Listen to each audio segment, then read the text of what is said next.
That day to celebrate the 32nd anniversary of African Liberation Day. We're sorry about the delay, but now we're beginning to start our program. The African Liberation Day 1990 in Jackson, Mississippi, has been organized by a coalition of organizations. The Nation of Islam, the New African People's Organization, the All African People's Revolutionary Party, and the Jackson Masjid. It's important that we mention that it's a coalition pulling this African Liberation Day together. Each of these organizations have their own individual programs and lines, which somewhat differ in some aspects from each other, but in spite of this, we're able to come together to do something in unity. This is very important. We must not let the enemy tear us apart. Tonight, as we all come together for the purpose of African Liberation Day. Even though we have differences, and I said we come together for African Liberation Day. We have a lot of things in common. So often we find our people looking at the differences and using those differences as an excuse not to join an organization. But the organizations present here tonight are together, and we will not allow our people to use us, the different organizations, as an excuse not to organize. We have this in common. All of us, all these organizations are committed to the liberation of our people. We're all committed to the organization of our people. African Liberation Day was founded in 1958 by Kwame Nkrumah in the first conference of independent African states. At that time, it was called African Freedom Day. In 1963 was the birth of the Organization of African Unity. The name was changed to African Liberation Day, and it was decided, that was on May 25th, 1963. That's why we celebrate African Liberation Day around May 25th, the weekend closest to May 25th each year. African Liberation Day has not only been celebrated here in Jackson, Mississippi. African Liberation Day has been celebrated throughout the United States, the Caribbean, in Africa, in Europe, all over. It's a time for us to come and reaffirm our commitment to the struggle in Africa. Now we must understand that African Liberation Day, we come here to talk about Africa. Africa is primary at African Liberation Day.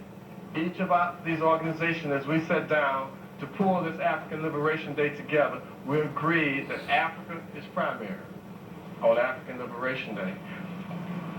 My brothers and sisters, as we begin, we just want to encourage you all to join an organization. Don't let the differences in the organization separate us. If you see one organization, we're going to wage ideological struggle here tonight. There's the different organizations. We have different programs. We have different lines. But if you see one that you see one that you're interested in, then join that organization. We encourage you, the AAPRP. If you don't like what the AAPRP is doing, then join the Nation of Islam. If you don't like what the Nation of Islam is doing, join the New African People's Organization. If you don't like what the New African People's Organization is doing, join the Masjid. And if there's not an organization here present tonight that you feel you can work with, then join that organization. Then if there's not an organization out there that you feel you can work with, then start an organization. The key thing that we want to emphasize here tonight is join an organization. If we could lock these doors, we could, and just talk tonight, just stay here all night until, you understand clearly each one of these organizations, and then at the end, just have everybody join the organization, we'll do that. But we're not going to do that, though. But we just want to emphasize the necessity to join. Our people need organization. So as we begin this African Liberation Day, We have three panelists. One, the historical role of women in the struggle to build an organization. Another one dealing with the necessity to build an organization. And lastly, we will have our brother from the Pan-African Congress of Tanzania talk to us. Tonight, moderating our program from the New African People's Organization will be Sister Sophia Omari. And I'd like to ask her to come forward tonight to introduce the panelists and move forward with our program. But again, we urge you to join an organization. Thank you.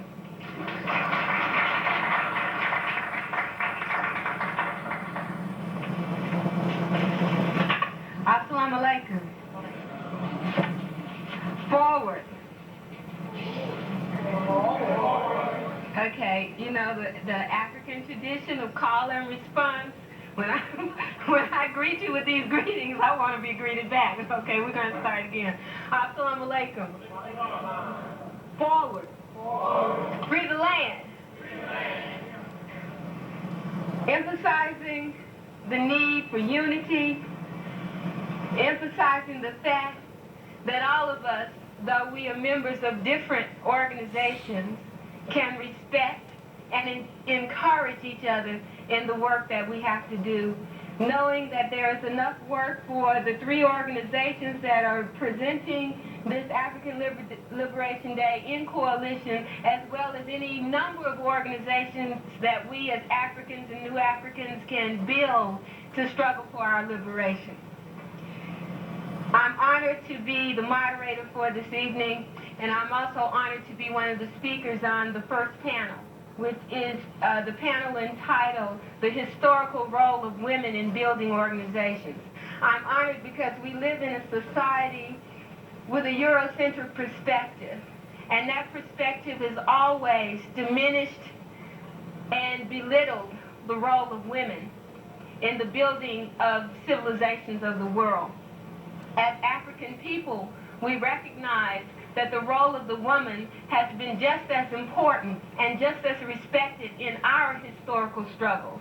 And we intend to reinstitute the respect that the African woman is due, as well as give her acknowledgement for the work that she has done and will continue doing to further the liberation of our people.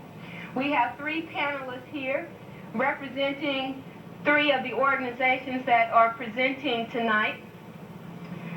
The first panelist is Aisha Waheed, who is the chairperson of SERWIS, which is the Committee to Enhance the Role of Women in Society. She's an undergraduate psychology student at Jackson State University, and she is married to William Waheed and the proud mother of three children, 2 boys and 1 daughter. She wanted to emphasize the family information because she felt that that was very important in the identification of who she is as a woman. And I think that that is also very, very important in regards to where we are as a people.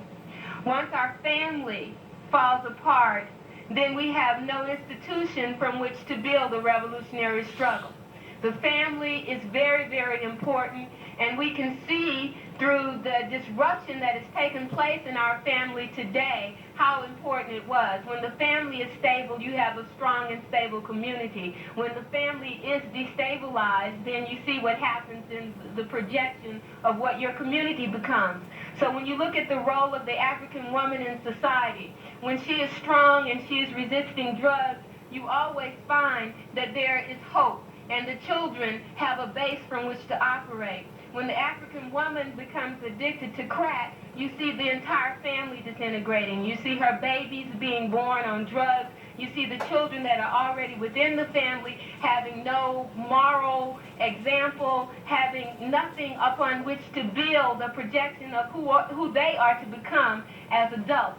So you see the African woman is very, very important in the role that we play, whichever role we decide to take on. But that role within the family should never, never be belittled. I know there was a cry within the women's movement that the woman had to get out of the home and be into the workplace. But we recognize now that that was a white woman's movement, and it was not the movement of African women, because we never wanted to get away from our families and from our homes. We went out and we did what was necessary to assist in the survival of the family, but playing that role of mother, wife, woman was always just as important to us as being able to go out and get a job. So we don't need to get the two women's movements confused.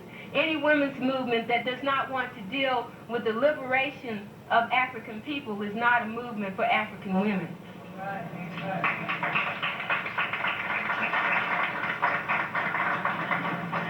Our second panelist this evening, let me get my notes straight here, is Sister Intamanika Bambata. She's a member of the All African Women's Revolutionary Union, and she is currently organizing in the Mississippi chapter of the All African People's Revolutionary Party, and she is the coordinator of the All African Women's Revolutionary Union. The All African People's Revolutionary Party is a permanent, independent, revolutionary Pan-Africanist party based in Africa, the just homeland of African people all over the world. It is an integral part of the Pan-African and World Socialist Revolution. The All African People's Revolutionary Party understands that all people of African descent, whether they live in North or South America, the Caribbean, or in any other part of the world, are Africans and belong to the African nation.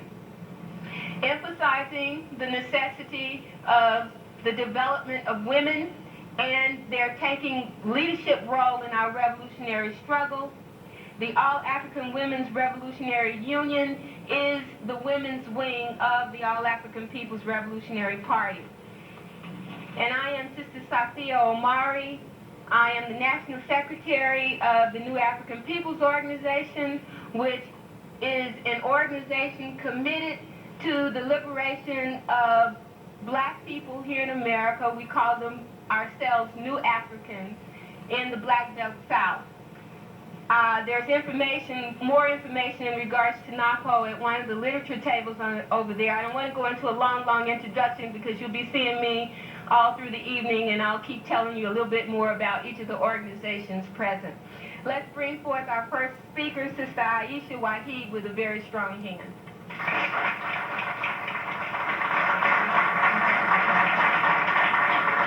Thank you very much. I'd like to say that, first of all, I'd like to say assalamu alaikum to all of you who can respond to that, and good afternoon to the rest of you. It is certainly an honor to be here this afternoon. I feel very good inside because of the spirit that's here. I work with an organization called SERWIS, Committee to Enhance the Role of Women in Society. And interestingly enough, we have as a major project about 3 weeks from now a very similar type program. That project is called I Love My Family, and we're focusing in on the universal family. It is certainly an honor to speak about the role of women in the struggle, because that's what our organization is all about. We specifically address the family situation. And I think all of us as African Americans or Africans, whichever we choose to call ourselves, I don't think there will be any argument if we look into our family structures and we see the instability that's there. We see the frustration. We work on an individual in-house basis. We go from house to house having we call sharing and learning sessions. We started off with women, and now we come together with women and men sometimes, men and women who hope to be married one day, men and women who are already married. And I have to say that we've found that there seems to be a love-hate syndrome going on between black men and black women, and that concerns us. That concerns us. We don't believe that we can be successful in liberating and aiding Africa in her liberation. Our success in aiding Africa will be to the same degree as we are successful in liberating ourselves. So we do start with the individuals. We started as Black or African American women saying, now, what is it that we have done to help contribute to the destruction of our families? Because it starts right there. If you look at the condition of yourself as an individual, if you look at the condition of us as a family, as a race, it starts right here with us. So we came together as women to sit down and see what role are we playing in this destruction of our families. And we began to see some things. And I guess I'd like to say to African American women here in this audience is that I believe that the burden of the survival of the human race is upon our shoulders. It's very, very strange, but it is so. And if you would just look at the struggle that we've had, I think it's known information now that, and it's come out all across the media, that all civilizations came from the wombs of a Black woman. And I think that you will agree with me if we talk about if we talk about women in general being disrespected. I think that you'll always find us at the bottom. Nobody has been more abused and more manipulated and more disrespected than we. And though I work with an organization called Service, I'm a part of the Islamic movement. I'm a part of the Jackson Masjid. And this is our quote-unquote statement for our women. We've organized a group of women who embraces all faiths, all colors, all creeds, because we think that women in general have a role to play, a very significant role. There's a concept in our faith that says paradise lay at the feet of the woman. It means that we determine that. And I think that's a very big statement.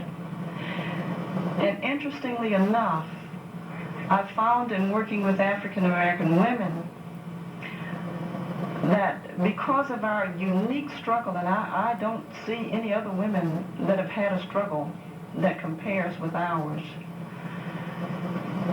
I find that our struggle has left us very bitter, we're very angry, and we have somewhat of a hatred and a disrespect for our men.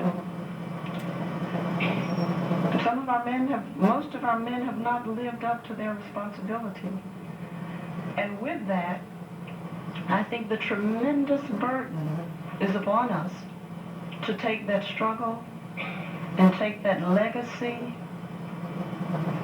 and let it transform us into a better person rather than an angry person, a hateful person, a person that's disrespecting and that's really continuing the oppression upon our men. That's what we're doing. And our struggle has prepared us to do that. But if we're going to make it, if we're going to uphold the great role that is upon our shoulder, we're going to have to take that, even though we have a right to be angry, even though we have a right to be to just beat them in the ground because we feel that they're not. But that's not the answer. The struggle that is upon us is to take that anger, to take that hostility, and turn it outside and say, I am determined to work with these men. I am going to commit myself to be with them, and we're going to win this fight together. That's a big, big, big responsibility, but it wouldn't have been given to us if we were not able to do it, and we can do it. And I say, I'd like to challenge us here tonight African American women to say, we in fact are going to take on that struggle.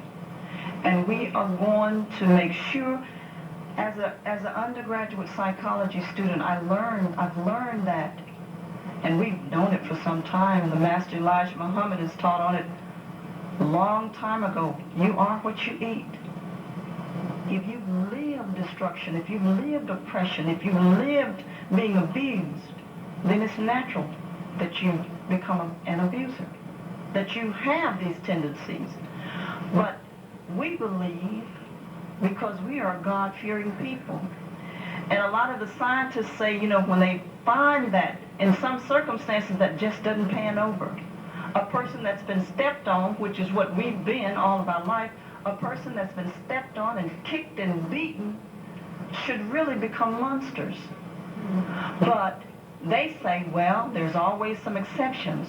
But we say in the religious world that when God intervenes, God can intervene, and it doesn't matter what environment has dealt you, it doesn't matter what genetics has dealt you, it doesn't matter what has been put into you.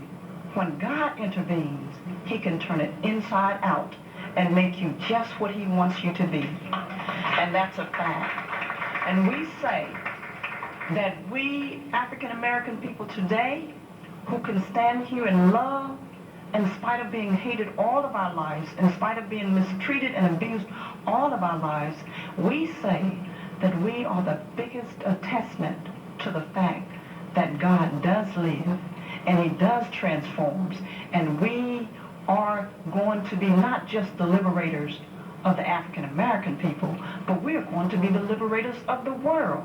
Thank you very much.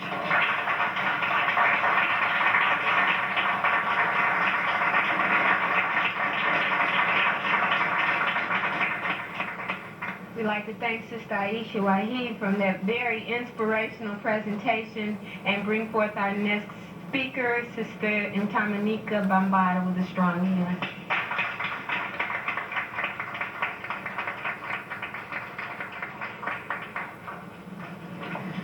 On behalf of the wide scattering and suffering masses, we, the members of the All-African People's Revolutionary Party, greet you. We come to reaffirm our commitment to the struggle for African unity. Organization is the key to any revolutionary struggle. The All-African People's Revolutionary Party is an African mass permanent organization that works to ensure that the Pan-Africanist principles are achieved. That is, the total liberation and unification of Africa under scientific socialism. It is important here to differentiate between the benefits of an organization as opposed to mobilization. The characteristics of mobilization are spontaneity, excitement, and short-range goals, which fizzles when the excitement that brings it on fades away. Like a pogo stick, mobilization is the spring that causes the up and down movement. But once the spring is sprung, there is no upward movement but a crash to the ground. On the other hand, organization implies a permanency, a constant movement forward toward one goal. Issues which cause spontaneity in our actions are only symptoms of the larger disease of capitalism. Our enemy realizes the importance of organization, for it is he that puts these issues before us to distract our attention while he gains momentum to his everlasting goal of keeping us unorganized, oppressed, and exploited. Mass organization gives strength to Africans worldwide, so instead of 20,000, we are unified 900 million strong. Organization means one monolithic ideology with long-range objectives. Organization necessitates the distinction of oppression, not only of Europeans, of Africans, but also between African men and women. Capitalism has systematically wedged a ravine between African men and women to keep us off balance. Consequently, to build an effective organization, all sectors of our people must be involved. Oppression, therefore, on all levels must be destroyed. You can oppress women in the classroom. You can oppress women in the workplace. But one place that you cannot oppress women is fighting on the front line for the liberation of her people, for the liberation of the men, children, and African people as a whole. For example, Josina Michel of the Front for the Liberation of Mozambique, Asante Shakur of the Black Liberation Army, Winnie Mandela of the African Nationalist Congress, Fannie Lou Hamer of the Student Nonviolent Coordinating Committee and the Freedom Democratic Party, Amy Jock Garvey of the United Negro Improvement Association, and Rosa Parks. El Salvador, Nicaragua, Cuba, Azania, South Africa, Palestine, Guinea, Angola, and Eritrea all have women's organizations within a mass revolutionary organization. All of these women make supreme sacrifices for our people because of her love for us. We need to be a member of an African organization that is clear on what it is struggling for. Men and women struggling for the liberation of Africa. Well, why Africa? Because Africa is our home. It was given to us by the divine creator. And had our development not been interrupted by the evil capitalist and imperialist system, we would have still been in Africa. America is the Indians' land, stolen by the Europeans. We have no claim to it. We are African people, and Africa is our home. African women must ensure revolutionary progress of future generations. We are the first educators. Therefore, we must ensure that the homes of the exploited and the oppressed are turned into cells of revolutionary struggle, centers for the diffusion of our line and involvement of the family. Nkrumah said, the degree of a country's revolutionary awareness may be measured by the political maturity of its women. It was first in 1974 that the All-African People's Revolutionary Party actively began to deal with the necessity of a woman's organization within the party. In 1980, the AAWRU, the All-African Women's Revolutionary Union, was formed, seeking to make it clear that the struggle for emancipation of African women cannot be separated from the emancipation struggle of African people. We reject bourgeois feminism that hold that men are the enemy and that women should belong to separate organizations excluding men. All African people, especially women, need to unite. If we do not take the initiative, ladies, tonight, in looking out for our own movement, then we will continue to be in this inferiority complex that we have today. We are indeed women who are involved in the total liberation of our people alongside our men, not behind, not in front, but alongside. Oppression on any level is detrimental to our struggle. Pan-Africanism is our goal.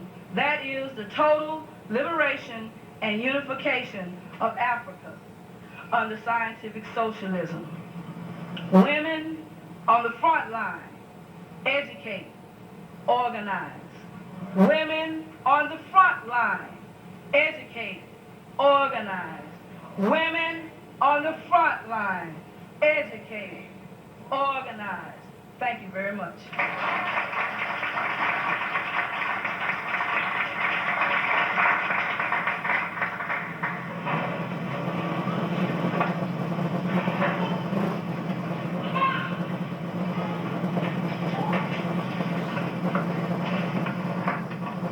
Let's give Sister Bambata a strong hand.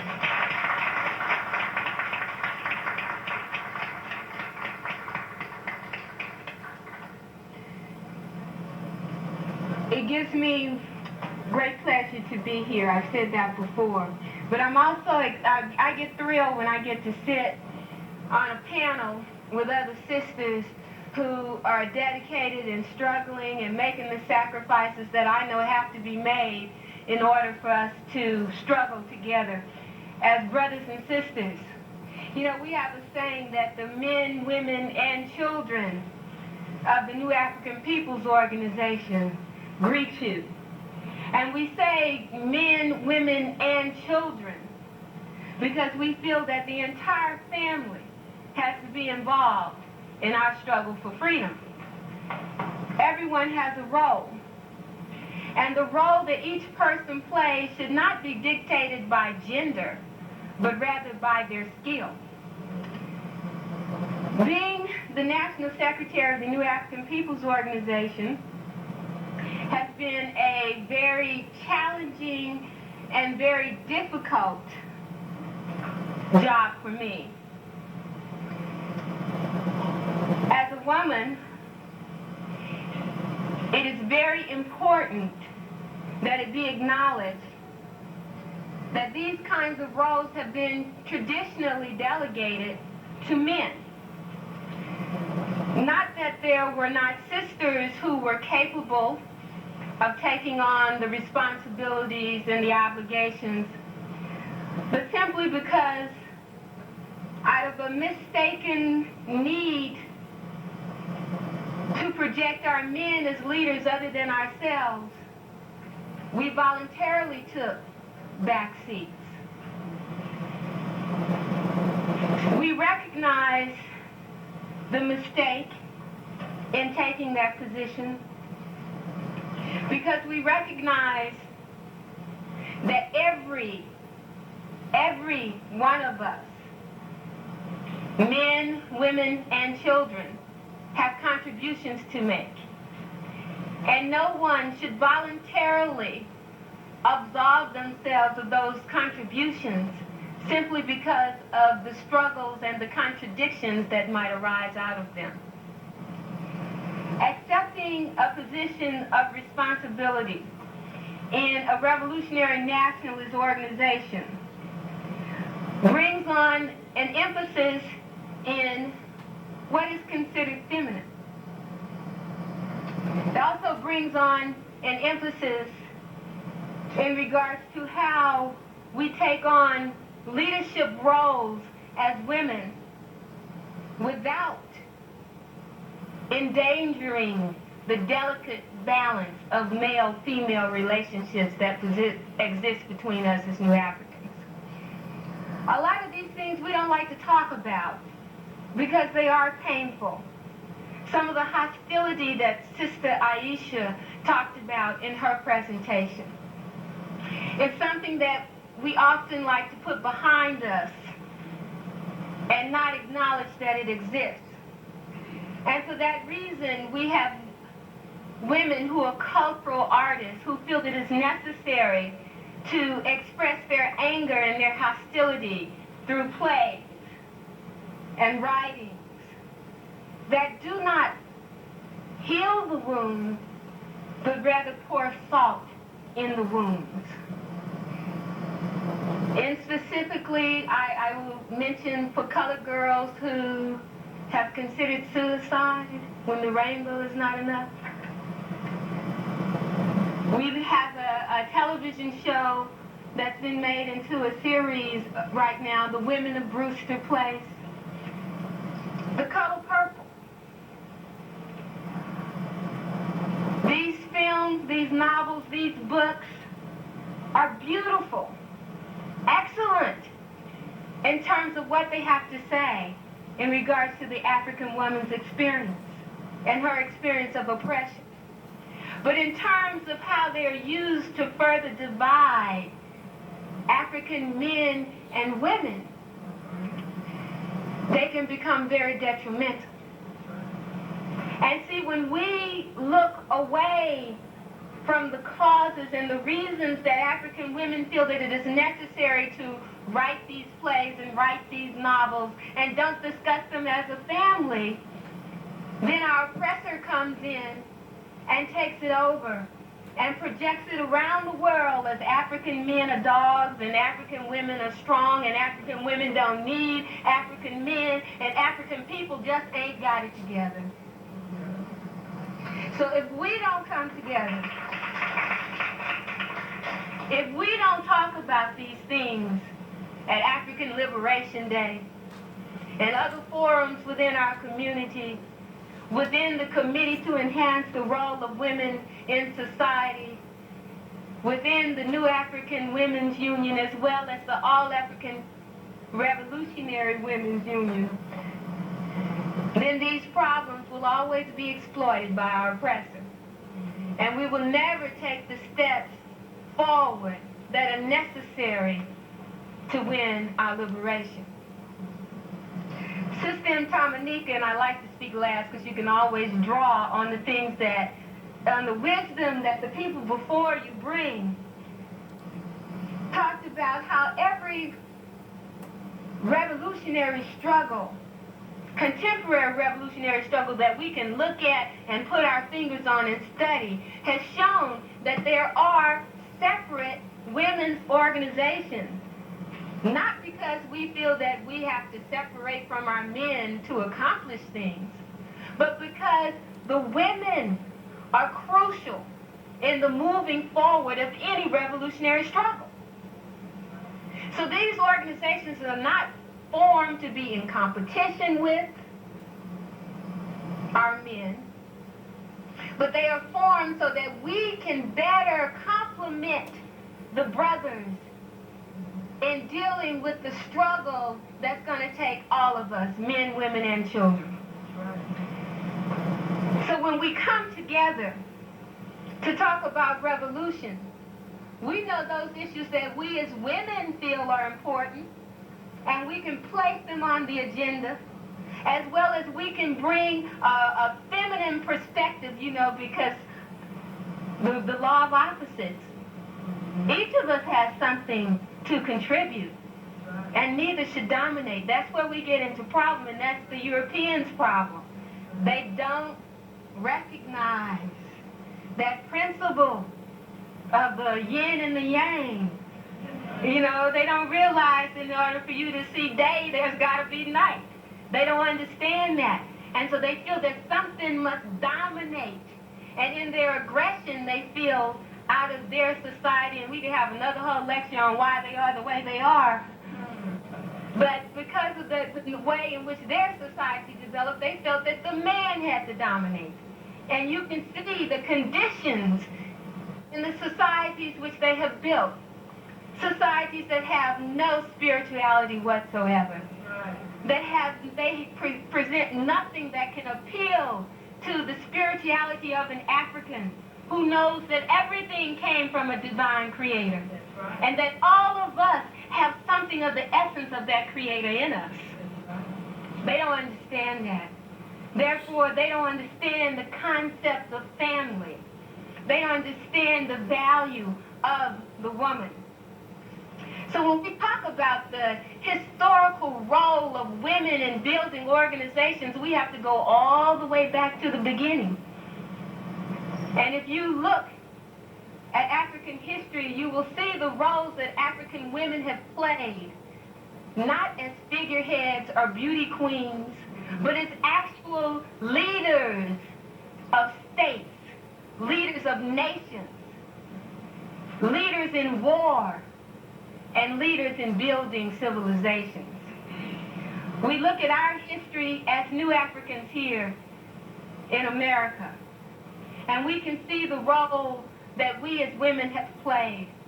Sister Ida B. Wells, with her anti-lynching campaign, internationalized the plight of the African male in terms of the lynching that was going on across this country. This sister organized and built an organization around the principle of the humanity of all Africans and the immorality of the Europeans who are oppressing us. We look at sisters like Mary McLeod Bethune. I'm not sure how many dollars, I know it was just a few, maybe even as small as $3, who took a plot of land and developed what has turned into a university at this point. When we talk about the contributions of women, you have the contributions of revolutionary women, such as Sister Assata Shakur, who was a key leader in the Black Liberation Army. We have sisters like Sister Aisha and Sister Intamanika, who are carrying on this tradition of struggle. I don't want to seem self-serving by saying myself. I hope that you'll see that. I hope that you'll see that. But what I have to say is that through the transformation of the African woman into this visible component of leadership within our organizations, there must also be a transformation of the new African male. I also am a wife and a mother of 3 children. And I would not be able to do a lot of the things that I do within the community and travel as much as I travel without the cooperation and the transformation of my husband, who has struggled deeply within himself to accept the responsibility of the family and the children and all of those things that are traditionally considered female roles. He had to go through a transformation in order for us to be able to struggle as a family unit. I could not be here tonight to speak if my children were not being taken care of, or if the dinner was not being prepared, or all of those things that we feel that, you know, they're important to us as women. And I'm not going to analyze why, but they are. It's important to me that my house be clean and that my children be fed and that these things take place. But I'm not always there to do it. If I have a revolutionary mate, then he is there to assist me. And in developing this model where we each work together, you know, then our children, our sons, my daughter, have a revolutionary example of what the family has to become in order for all of us to be effective units of struggle. So I ask that we not just speak the rhetoric, but that we go through the transformation that takes place when men and women are fully committed to struggle for the liberation of African people. Because it's easy to say that I allow my wife, or my husband allows me to do these things. But it will kill a woman if she has to do this role and all of those other things too with no assistance.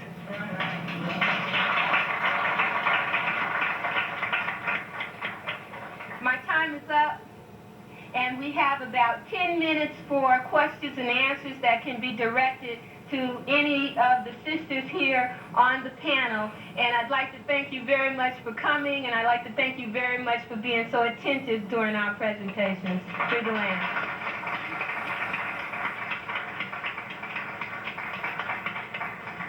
Are there any questions? I don't have a question of the moment. I'm very glad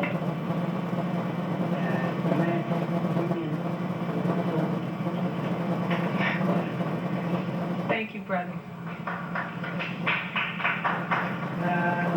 I'm very sympathetic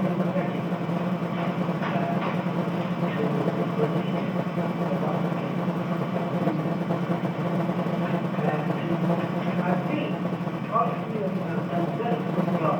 But one factor in your presentation, you have not reckoned me. What you let it go. You are being without reckoning our needs. As a result of which, I think we're dedicated to the minute about what you wrote. Passionate. What does the name of you? Killing the name. We're together in this one. In fact, business.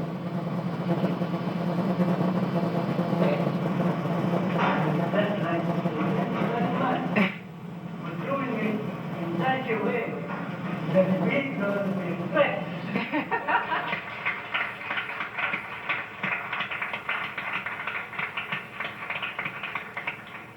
I'd like to thank you for your comment, and I think that it is because of the struggle that all of us are engaged in on a day-to-day basis that we realize the only people we want to make feel threatened are our enemies, our oppressors.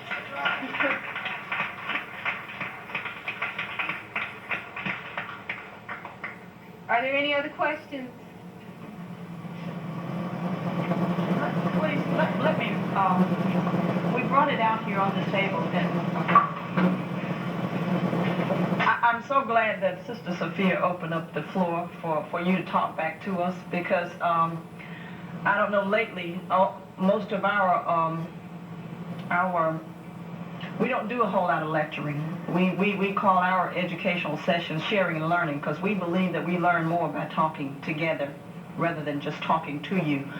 I know we put some things out there on the floor that, as Sister Sophia said, we don't talk about a lot in our organizations, but to me, they're the very core. And I thank you so much, brother, because I think that is what's happening among African American men and women. I am very concerned about our relationships, because, as I said, I think that the degree in which we will be able to aid in the liberation of Africa has so much to do, and it will coincide with the degree in which we're able to liberate ourselves.